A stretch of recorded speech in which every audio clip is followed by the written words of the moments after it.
বলেছেন, লা দীনা লিমান লা সালাতা লাহু, যার কাছে নামাজ নাই তার কাছে দ্বীন নাই, ঈমান নাই, চরিত্র নাই, কিছুই নাই। আল্লাহর নবী বলেছেন, আল্লাহর বান্দা এবং কাফেরের মধ্যে পার্থক্য কি? পার্থক্য হলো নামাজ। যে নামাজ পড়ে সে আল্লাহর বান্দা, যে নামাজ পড়ে না সে ব্যক্তি কুফরি করলো। মান তারাকা সালাতান মুতাআম্মিদান ফাকাদ কাফারা, ইচ্ছা করে যে নামাজ ছেড়ে দিল সে কুফরি করলো। বলেন নাউজুবিল্লাহ। আদমশুমারিতে আপনার নাম মুসলমান থাকতে পারে, ভোটার লিস্টে আপনার নাম মুসলমান থাকতে পারে, পাসপোর্টে আপনার নাম মুসলমান থাকতে পারে, কিন্তু আপনি নামাজ পড়েন না। আল্লাহর কসম, আল্লাহর খাতায় আপনি মুসলমান নন।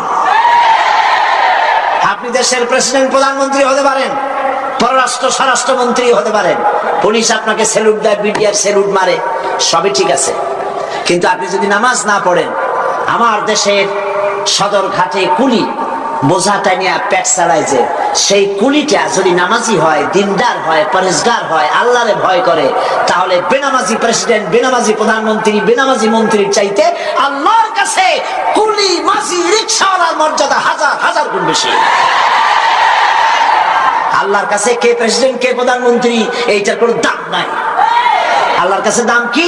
ইন্না আকরামাকুম ইনদাল্লাহি আতকাকুম। আল্লাহর কাছে মূল্য হচ্ছে তার যে ব্যক্তি আল্লাহকে তোমাদের মধ্যে বেশি ভয় করে। নামাজ, মসজিদে যখন দান, কি সাম্য মসজিদ, সুবহানাল্লাহ বলেন। মসজিদের মধ্যে মন্ত্রী, গরিব মানুষ, ফকির মানুষ, পানওয়ালা, সিগারেটওয়ালা, জুতায় পালিশওয়ালা সব দাঁড়ায় গেছে নামাজের মধ্যে।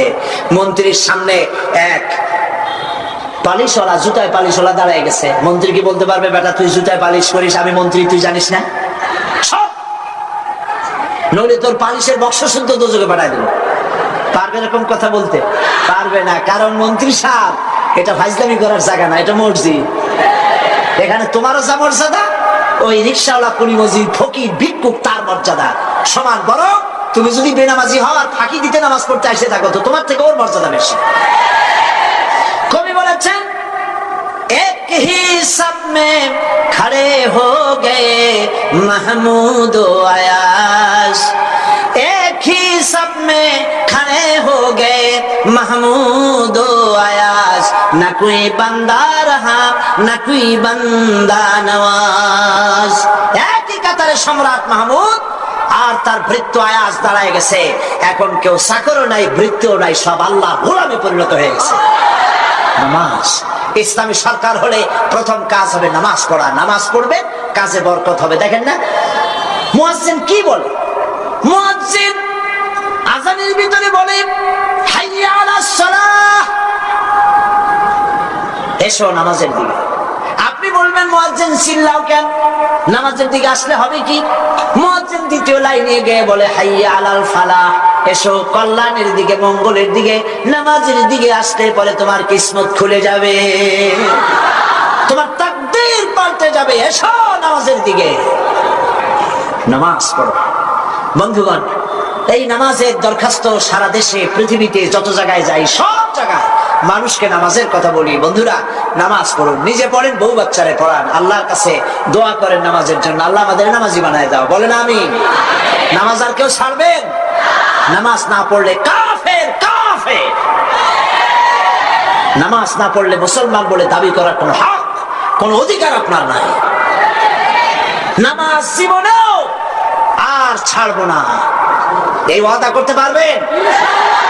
দুই হাত উঁচু করেন, বলেন ইয়া আল্লাহ, তোমার কোরআনের মাহফিলে তোমারে সাক্ষী রেখে দুই হাত উঁচু করে কসম করি, শপথ করি, ওয়াদা করি, যতদিন পর্যন্ত মালাকুল মউত আমার মাথার কাছে না আসতেছে, ততদিন পর্যন্ত ফরজ নামাজ, ফরজ রোজা আর ছেড়ে দেব না, আর ছেড়ে দেব না, আর ছেড়ে দেব না।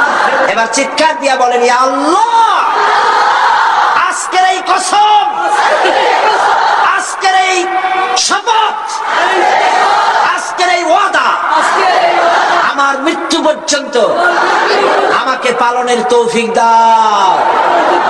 আমিন।